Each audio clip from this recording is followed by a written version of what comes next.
Olá, meus queridos alunos, minhas queridas alunas. Vamos aqui mais uma aula, né? Essa aula vai ser sobre tipologia e famílias tipográficas, tá? Então, bora lá. Então, a primeira pergunta aqui é: o que é tipologia? Tipologia é a palavra derivada do grego typos, que significa forma, figura ou modelo. E logia também é uma palavra derivada do grego logos, que significa ciência que estuda. Então, aqui estamos falando de estudo das formas e parte dos componentes dos caracteres. Ou seja, nós estamos aqui estudando a tipografia, né? Estudando os tipos tipográficos, tá? Então aqui essa aula é sobre entender o que a tipografia faz, entender a sua estrutura, para você, na hora de usar corretamente uma fonte, saber o propósito dela, tá? Então bora lá. Para começar essa história, eu quero citar aqui um grande inventor chamado Gutenberg. Gutenberg é considerado o pai da imprensa, né? Por que o pai da imprensa? Porque ele, por volta de 1500 e alguma coisa, que eu não lembro, eu sou ruim para data, mas 1500 e alguma coisa, ele inventou a técnica de tipos móveis. Ele se baseou numa técnica que já estava sendo usada na, na, na China, né? E aí ele trouxe isso para o Ocidente, fazendo com que ele pudesse imprimir a Bíblia. Mas antes do Gutenberg, quer dizer o seguinte, que os livros eram feitos à mão, né? Aqui, ó. Os livros eram feitos à mão pelos escribas, né? Então, o livro feito à mão. O que o Gutenberg fez? Ele mecanizou o processo de fazer o livro ou fazer a reprodução em série de materiais, né? Através de tipos. Tipos, esse aqui, ó. Se você olhar aqui, a palavra pensar, tem o P, tem o I, tem o C, cedilha, tem um A, tem um R. Perceba que cada tipo desse, ele é uma caixa, ele é um, um tipo mesmo, uma letra em relevo, né? E aqui, para fazer esse texto que está aqui, o tipógrafo, que era o profissional que mexia com isso, pegava letra a letra, letrinha a letrinha, o P, o I, o N, o cedilha, o A e o R, e colocava espaço, e aí fazia todo o texto. Juntando isso, ele montava um texto que ele queria. Assim era feito livro, assim era feito jornal, assim era feito revistas, tudo com tipos móveis, tá? Então por isso que tipos móveis, ó, tipos vem de tipografia e móveis porque o tipógrafo está movendo o tipo para montar todo o texto, tá? Isso foi feito por mais de 1500 anos, a invenção do Gutenberg durou mais de 25 mil anos, e aí depois com a mecanização de fazer texto com a máquina de escrever e também os processos de fotocomposição, de tipografia, tudo, modernizou esse processo aí, tá? Então, se você até hoje procurar, você acha gráficas, né, tipográficas que fazem esse trabalho. O Senai tem um material muito rico sobre isso, tem até curso sobre isso, é muito legal. Então, quem trouxe essa ideia aqui foi o Gutenberg, né? E esse texto aqui, ele era colocado numa máquina, aqui é uma máquina, uma tipografia, tá? Tô vendo aqui a máquina. E aqui na máquina, nessa parte amarela, tem ali a forma de impressão, né? Onde o tipo é prensado, por isso que veio o nome de prensa, né? Ou imprensa. Imprensa porque a máquina prensava a folha de papel sobre a forma de impressão. E aí esse rolo aqui em cima, se você está vendo aqui, ó, esse rolo aqui em cima, ele entintava a forma e a máquina vinha aqui e prensava. Eu vou deixar na descrição um vídeo de como isso funciona, tá? Para você entender melhor esse processo, tá? Então bora lá. Agora, explicando um pouquinho essa parte de tipografia, só uma última coisa. Tipografia tem dois significados aqui. Significado um, que é o tipo mesmo, né? Você fala assim, escolhe a tipografia tal. Então é relacionado ao tipo, né? As fontes tipográficas, isso é uma coisa. E a tipografia também é relacionada à gráfica, né? A gráfica que imprime tipos é chamada também de tipografia. Ou o processo de impressão é chamado de impressão tipográfica, tá? É isso aí. Bora lá, tem um textinho aqui muito legal. Trabalhar com tipos significa muito mais do que simplesmente escolher letras em mostruários. Ou seja, trabalhar com tipos não quer dizer que eu vou escolher uma letra no mostruário. Não é assim escolher aleatoriamente, né? É necessário uma profunda reflexão cultural, social e até ambiental. O sucesso de uma peça impressa, hoje eu coloco aqui digital também, é resultado de ousadia, mas sempre com conhecimento de causa. pois o profissionalismo não pode estar aliado à sorte. Isso quer dizer o quê, gente? Escolher tipos não pode ser uma escolha aleatória. Ele tem que ser feito através de uma escolha consciente, com profissionalismo e conhecimento de causa, porque senão você vai ficar aliado à sorte. O que fica aliado à sorte? Ah, eu escolhi uma fonte porque eu acho bonita. Isso não é definição para escolher uma fonte. Eu escolhi uma fonte porque essa fonte é sem serifa, ela tem essa importância, tem esse peso, tem essa expressão e por aí vai. Ou seja, tem que ter conhecimento de causa, tá? Avançando aqui, eu tenho a estrutura da fonte. Então aqui eu tenho a letra A, né? Então aqui eu tenho a estrutura desse caractere. Na parte superior eu tenho um ápice, aqui eu tenho a haste. Pode ver que você tem uma haste do lado esquerdo, haste do lado direito. A haste do lado esquerdo é mais fina, nesse caso desenho, a haste do lado direito é mais grossa, tá?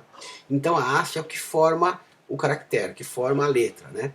Eu tenho aqui a serifa, essa serifa é esse triângulozinho aqui embaixo da letra, né? Passando o mouse aqui, isso aqui é a serifa, né? Essa serifa não tem em todas as fontes, você vai entender mais pra frente. Eu tenho aqui a trave também não tem em todas as fontes, algumas fontes tem trave, por exemplo, o A tem trave, o H tem trave, né? E a base é o pé, que fica o suporte da tipografia. A base é o pé mesmo, como o nome diz, né? Aqui, eu coloquei para você aqui o que é a definição de cada uma delas. Seria legal que você desse uma olhada na tipografia nessa aula, baixar essa aula para você entender melhor, tá? Se eu explicar tudo aqui, vai ficar muito extenso. Essa parte aqui de cima eu já expliquei. Mas aqui, para você ter a haste, eu tenho hastes retas, quebradas, curvas e mistas. Por exemplo, haste reta, letra L, por exemplo. Para formar o L, eu tenho uma linha horizontal, vertical e uma linha horizontal. O E também, tudo reto, ó, tá vendo? O F, o H, tá?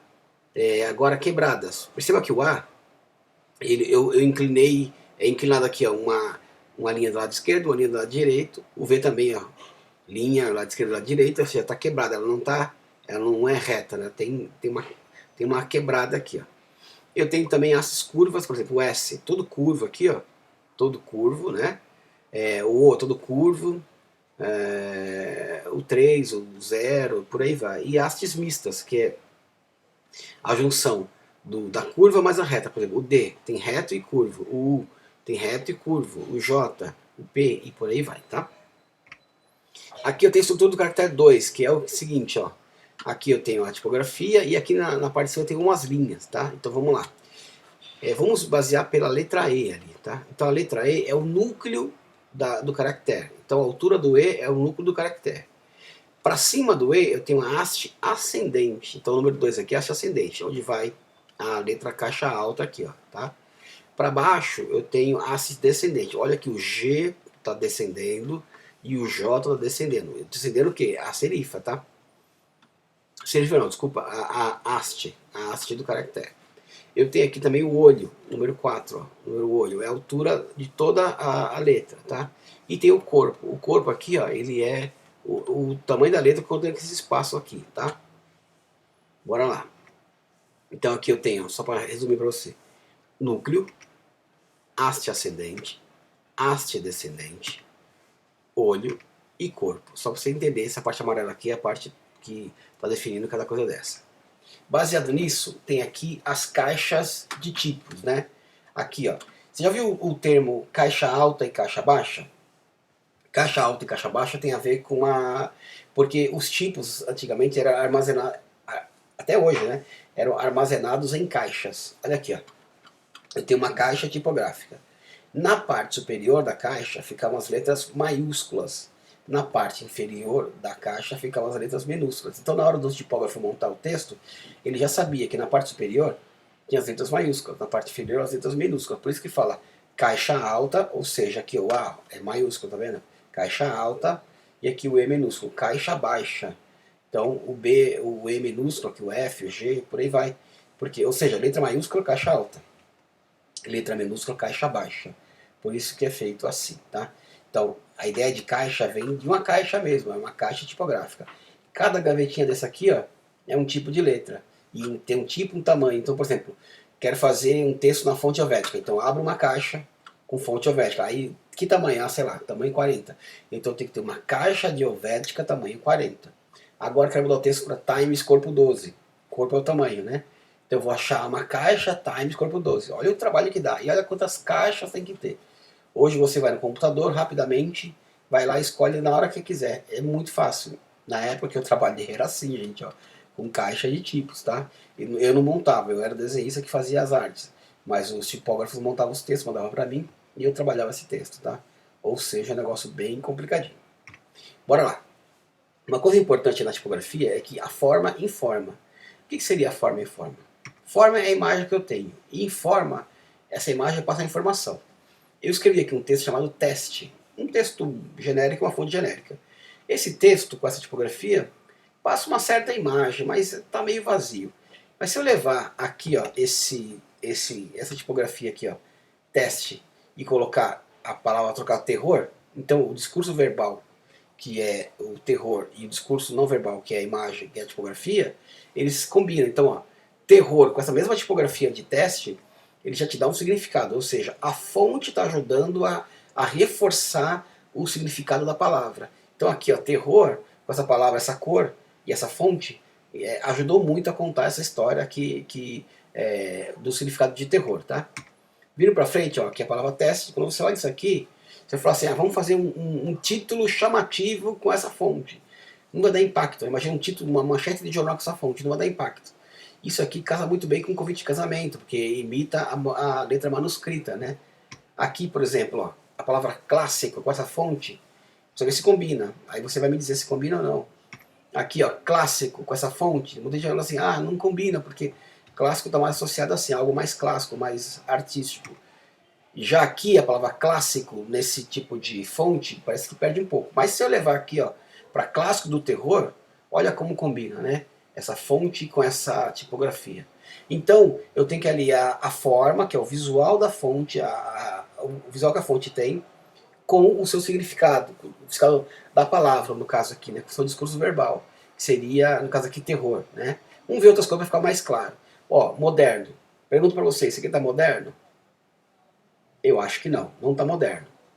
Também depende da época, né? Mas tudo bem, para hoje não está moderno. Aqui está moderno? Também acho que não. Aqui está moderno? Eu também acho que não. Aqui está moderno? Melhorou um pouco. Aqui está moderno? Também melhorou um pouco. Ou seja, aqui está moderno, ó, eu acho que é mais moderno do que as outras. Então percebam que a fonte, ela também passa uma informação visual, ou seja, a forma informa, né? Limpo, olha a coisa limpa aqui, ó. Muito bacana. Não está limpo, né? Está mais sujo. E aqui, ó, aqui está limpo? Eu acredito que aqui está limpo, sim. Né? Aqui está mais limpo. Alerta, olha que coisa alerta. Se eu fosse resolver isso numa palavra, seria assim, ó. Alerta. Alerta. Olha que coisa mais forte, né? Alerta. Se eu levar aqui com uma cor, fica assim, ó. Alerta. Não melhorou muito, né? Então veja como a fonte, ela traz uma resposta aqui, né? Eu tenho a imagem, né, que é a fonte, e tenho o significado, que é o alerta aqui, mas não está alertando. Se eu colocar assim, fica melhor. Se eu colocar assim, pode ficar melhor ainda. Se eu colocar tudo em caixa alta, tudo maiúsculo, fica melhor ainda. Então percebam isso. Aqui, ó, Brasil. Pergunto para você, isso aqui lembra o Brasil? Talvez não. Lembra mais o quê? Lembra mais o México. Acredito que lembra mais o México. Mas está escrito México, ali está escrito México, eu tenho uma fonte que reforça esse discurso, né? Então estou aliando aqui, ó, discurso verbal com não verbal. Quando você for fazer a sua marca, perceba que você vai fazer uma marca em nome elegante. Pode você usar uma Comic Sans na marca elegante, não vai combinar, tá? Aqui, reforçando México, aqui reforçando um pouco. Olha aqui que discurso, olha como está combinando isso, certo? Claro que não. Aqui tá lento? Não tá lento, tá mais para rápido, não é isso? E aqui, ó, rápido. Melhorou? Confusão, tá confuso? Não, não tá. E assim? Assim ficou confuso, né? E assim, ó, tenta ler essa palavra aqui. Vou dar 2 segundos. 1, 2. Tem gente que leu, tem gente que não conseguiu ler direito, porque a palavra é legibilidade. A pergunta é, isso tá legível para ler? Não tá. Tá meio difícil para ler, né? Mas aqui, ó, legibilidade dá para ler, mas ainda está um pouco confuso. Se levar para cá, fica melhor para ler, ou seja, fica mais legível. Então percebam isso. Eu tenho o discurso verbal, que é o texto, e o seu significado, e o não verbal, que é a imagem. A imagem aqui é feita através da tipografia. Os dois têm que casar, tá? Brega, olha que coisa brega. Brega. Aqui não tá brega, tá? Só pra você saber. Brega. Aqui um pouquinho. Assim tá melhor. Assim tá melhor ainda, né? Tem gente que até gosta desse estilo, eu gosto. Aqui, ó, brega. Logo da Casa e Jardim, tá vendo? Casa e Jardim. Quando eu olho essa marca aqui, eu vejo que passa um ar meio clássico, meio elegante, bonito, né? Porque as serifas aqui, ó, trabalham isso, a suavidade da letra, a letra é bem trabalhada, né? Aqui é um reforço, reforço. Revista Crescer também, ó, tá? Ele ajuda a passar esse logo aqui da revista, criativa, criativa, ó, aqui fica muito chamativo, muito forte, aqui tá mais clean, mais leve. Marie Claire passa um certo ar de elegância, né? Aqui a revista Quem, isso aqui é muito legal, porque ó, a revista Quem acontece. Olha o destaque que foi a revista Quem. Quem? O Quem aqui acontece é gente que aparece, gente que gosta de aparecer. É uma revista de pessoas que gostam de aparecer, como se fosse a Caras, né? Então aqui a palavra Quem está bem em caixa alta, bem em destaque, acontece dentro de um retângulo, ou seja, que acontece só aqui dentro do nosso espaço, e vermelho para chamar bastante atenção. Então aqui a ideia de chamar a atenção, ó, que é a palavra Quem, mas o tamanho em caixa alta, o tamanho dela, aqui, o fundo vermelho dentro de uma caixa, está me chamando bastante atenção, tá? Então realmente condiz isso aqui. Aqui é uma brincadeira que eu coloquei, está escrito assim, ó, Procurando Nemo. Mas quando você olha a informação, não dá ideia de Procurando Nemo, tá? Dá ideia de Volta para o Futuro. E aqui está escrito De Volta para o Futuro. Só que está com o visual de Procurando Nemo. Olha que legal essa brincadeira, né? Então aqui, ó, Procurando Nemo, só que você leu, tá assim, tá escrito Procurando Nemo, só que você leu De Volta para o Futuro. Aqui está escrito De Volta para o Futuro, só que você leu Procurando Nemo. Então você leu porque a imagem também se lê, né?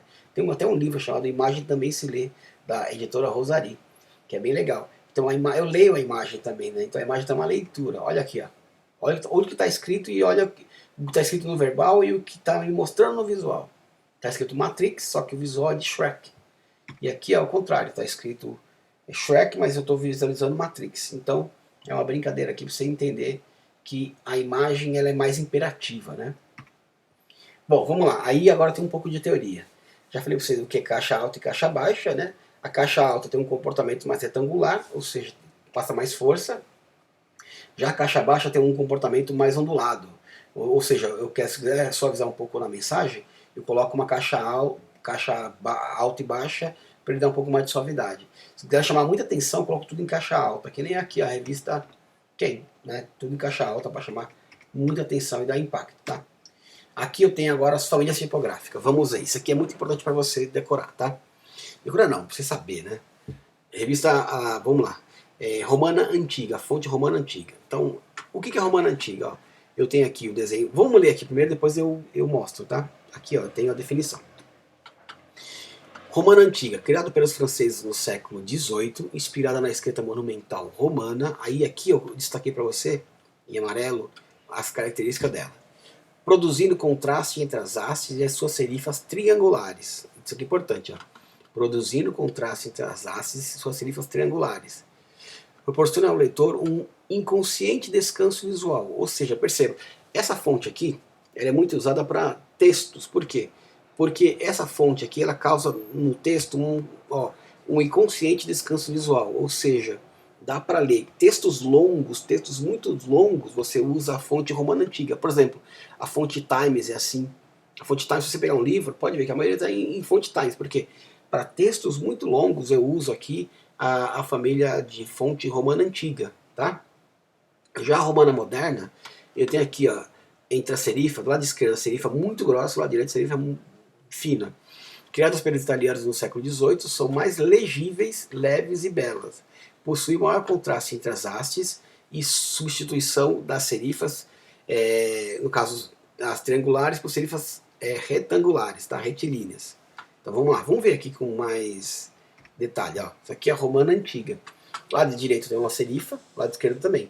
Só que a serifa do lado direito é mais grossa do que do lado esquerdo.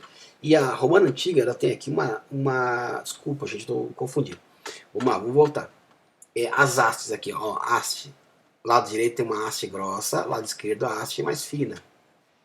Então aqui eu tenho uma haste, tá? O desenho aqui. Embaixo eu tenho a serifa, que é esse triângulozinho aqui, ó, esse arremate aqui embaixo, que passa as características, tá? E aqui tá em forma triangular, tá vendo? Se você olhar bem, em forma triangular, isso aqui. Já aqui, ó, aí que fonte que usa isso? A fonte Times New Roman, por exemplo, né? Tá aqui a fonte Times New Roman. Aí aqui eu tenho a romana, que romana que eu tenho, moderna. Olha a diferença dela. Serifa do lado direito muito grossa, do lado esquerdo mais fina. Então existe um contraste muito grande entre elas, tá? Desculpa, gente, eu estou misturando. Vamos lá de novo. Lado direito tem aqui as hastes, né? Lado direito a haste mais grossa, lado esquerdo a haste mais fina. Serifa aqui, ó, bem triangular, tá vendo? Enquanto a outra aqui, ó, eu tenho a serifa retangular. Então vamos só esclarecer. Haste é o que forma a letra. Aqui, ó, lado direito, haste, lado esquerdo, haste. Na parte de baixo aqui eu tenho a serifa. Serifa aqui, ó. Serifa, triangular. E aqui eu tenho, ó, hastes bem grossas, um e outro, serifa retangular. Então, assim, quanto que eu tenho romana antiga, onde eu tenho a serifa, uma leve diferenciação em serifa, em haste, desculpa, e serifa triangular. Já a romana moderna eu tenho uma grande diferenciação em haste e serifa retangular. Então aqui, ó, as hastes tem contraste sim, mas não é tanto contraste. A de baixo tem bastante contraste. E as duas têm serifas, tá? Só que uma triangular, outra retilínea. Bom, aqui, ó, um exemplo de fonte Times New Roman é fonte romana antiga. Aqui, ó, a Bodoni também é uma fonte romana antiga, tá? Então, assim, dentro dessa família tem vários desenhos de romana, tá? Tem vários desenhos de romana para que você possa entender, tá? Então, assim, na hora de escolher uma fonte para textos longos, use a romana antiga, tá? Aqui eu tenho, completando aqui a família, a egípcia e a lapidária. A egípcia, ó, criada no advento da Revolução Industrial do século XVIII, possui uma certa uniformidade nas hastes e serifas retangulares, ou seja, aqui, ó, as hastes delas, ó, é quase uniforme, ou seja, quase igual, e a sua serifa é muito retangular. Enquanto aqui, ó, eu tenho uma serifa retangular mais fina, aqui eu tenho uma serifa retangular bem grossa, bem definida, tá? Já a outra de baixo, a lapidária é mais fácil. As serifas aqui, ó, criadas na Alemanha do século XIX, são caracteres com poucas variações em suas hastes, cujos arremates não possuem serifa. Ó, então aqui, ó, tem um pouca variação entre as hastes e não tem serifa. Lapidária não tem serifa, tá? Então só para você saber. E quais fontes? Então aqui, ó, vamos lá. Hastes, um pouco ou quase nenhum contraste e serifa bem retangular. Já aqui, ó, eu tenho aqui um exemplo do que eu estou te mostrando, né? Já a lapidária também pouco contraste e não tem serifa, tá? Que fonte legal que é a lapidária? A Helvética, por exemplo, é lapidária. A fonte Arial é lapidária, né? Então Arial é uma fonte lapidária, ou seja, sem serifa, tá? Aqui eu tenho algumas marcas criadas com fonte lapidária, por exemplo, a Microsoft, Oral-B, Jeep, 3M, Toyota, tá? Fonte futura também é lapidária, só para você saber. E por último tem a fonte cursiva. Dentro da cursiva eu tenho três categorias, tá? Manuscrito, gótico e fantasia. Manuscrito, baseada nos vários estilos da escrita monumental, buscando dar um clima de intimidade. Então, manuscrito é como se fosse alguém escrevendo mesmo, sabe? Uma fonte caligráfica, tá bem solta. Muito usado em convite de casamento, né? Coisas mais clássicas. Gótica, imitação da escrita alemã do século XV. Ou seja, parece algo mais gótico, mas algo mais voltado ao clero, tal, né? Com essas pontas assim, tal. Vou mostrar para vocês alguns exemplos mais. E fantasia, fantasia livre. Por exemplo, sei lá, quero fazer um convite infantil. Então eu posso usar uma fonte com olho, com boca. Vamos ver aqui mais para frente, tá? Então aqui, ó, é a manuscrita. Tudo isso aqui é cursiva, tá? Ó, ela imita a escrita de um calígrafo mesmo, né? Aqui eu tenho, ó, por exemplo, um exemplo de fonte cursiva, olha que legal. Então aqui bem solto, bem leve, né? Aqui tem, de novo, exemplo de fonte cursiva, só para você saber. Aqui também, ó, mais exemplo de fonte cursiva, acho que deu para entender, né? Aqui fonte gótica, tá vendo? Se você olhar aqui, ó, Da família Adas. Aqui foi uma brincadeira que o pessoal fez, a família Armas, né? Não vou comentar o motivo, mas é só brincadeira aqui, tá vendo? Mas ó, essa fonte é gótica. Ela imita muito a fontes de igreja, fontes antigas. As fontes de diploma antiga também era feito com fonte gótica. Aqui, ó, esse DC também, fonte gótica, tá vendo? Algo mais medieval. Aqui também, ó, gótica, tá? Só pra você ver. E já a manuscrita é algo bem livre, tá vendo? Algo infantil, algo bem solto mesmo, né? Que foge um pouco das características. Dentro da família tipográfica tem a força de cada família. Então, assim, algumas letras, algumas fontes têm a variação completa disso, tá? Nem todas as fontes têm isso, tá? Então, por exemplo, a fonte TIM, que é magro ou ultra claro, ela é aqui bem magrinha. Light, a fonte light. Medium é a fonte normal. Semi-bold é um escuro, não muito escuro. Bold, ele é bem escuro aqui. E black, ele é bem carregado, é bem escuro mesmo, né? Bem forte. Então, por exemplo, ali Arial. Arial é Arial regular, né? E tem Arial Bold, que é Arial escura, e Arial Black, que é bem carregado. Eu tenho aqui, ó, Thin, Light, regular, semi-bold, bold, black. Lembrando você, nem toda fonte tem isso, tá? Só as fontes mais clássicas, mais completas que tem isso. Muitas fontes não tem isso, só tem uma opção. Outra coisa que tem aqui é em relação à espessura da fonte, né? Se ela é mais espremida ou mais larga. Então, ultra condensado, a fonte é bem espremida aqui, ó, tá vendo?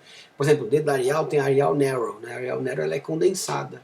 Aí tem aqui, ó, ultra condensado, condensado, a fonte normal, a fonte expandida. Expandido ele. Então, enquanto o condensador ele espreme, o expandido ele estica. Isso tudo na largura, tá? Ó, aqui.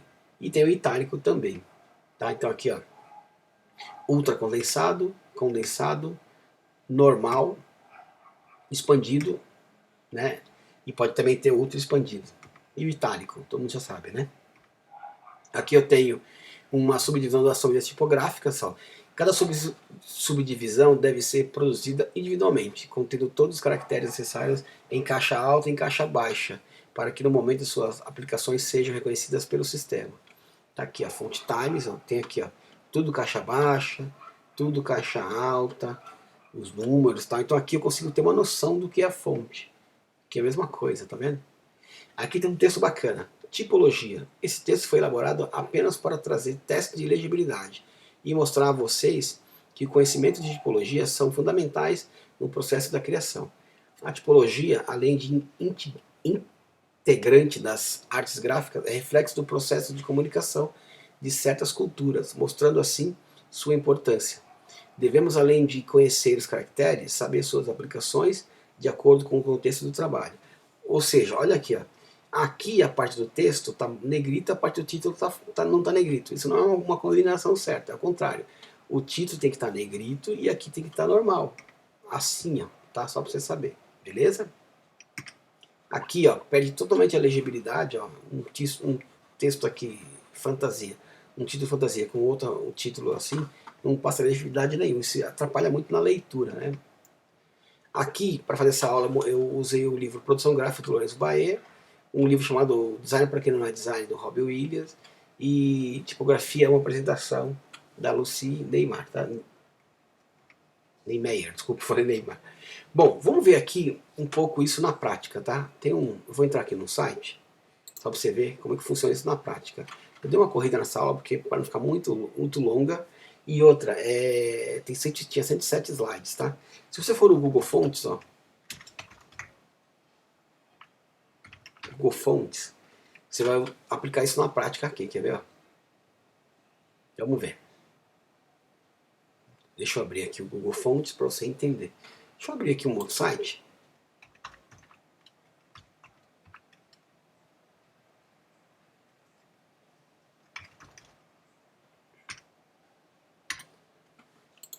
Deixa eu entrar aqui, a internet está meio lenta, acho que está todo mundo usando hoje por causa da pandemia, né? Todo mundo trabalhando de casa, usando a internet. Vou abrir aqui dois sites para você olhar aqui a questão das fontes, tá? Então vamos lá. Eu tenho aqui o Google Fonts. O Google Fonts ele fornece para você várias fontes gratuitas, tá? Isso ajuda muito na, na hora de escolher a fonte, tá? Aqui, ó, deixa eu ver uma coisa, peraí. Ah, aqui, ó. Bom, eu tenho aqui as fontes, né? Então, imagina que aqui no Google, na categoria, eu quero colocar só as fontes com serifa. Vou desmarcar tudo aqui, tá? E vou ver só as fontes com serifa, ó. Então aqui, ó, eu tenho fontes serifadas, tá vendo? Então, essa aula ajuda até nisso aqui. Então, por exemplo, a PT serif aqui, ó. Se você olhar, é uma fonte serifada. Vamos ver. Aqui, ó. Fonte, aqui tem um exemplo da fonte aplicada, tá vendo aqui, ó? O exemplo dela aplicada. Isso ajuda bastante. Se quiser baixar, é só colocar aqui, ó, select this font. Depois vem aqui, ó, clico e faço o download da fonte, tá? Isso ajuda bastante, isso é bem legal. Isso para criar a marca é bacana. Então eu vou voltar aqui, Google Fontes, né? Então aqui eu posso colocar aqui a fonte sans serif, que é a fonte que não tem a serifa aqui, ó. Então aqui tudo fonte sans serif, ou seja, lapidária, né? Tá aqui e por aí vai, tá? Eu acho que você entendeu. Aqui tem um site bem legal também que fala de fonte. Eu posso marcar aqui, ó. Eu quero só as fontes com serifa, marquei aqui, tá vendo? Fontes com serifa, tá aqui. E aí eu faço download também dessas fontes, tá bom? Gente, foi um pouco rápido essa aula, me atrapalhei um pouco aqui eu falei de hastes e serifa, mas eu acho que tem ficado claro para você. E qualquer dúvida a gente se fala lá no Microsoft Teams para nossa aula, tá bom? Grande abraço a todos e se cuidem aí, tá? Abraço.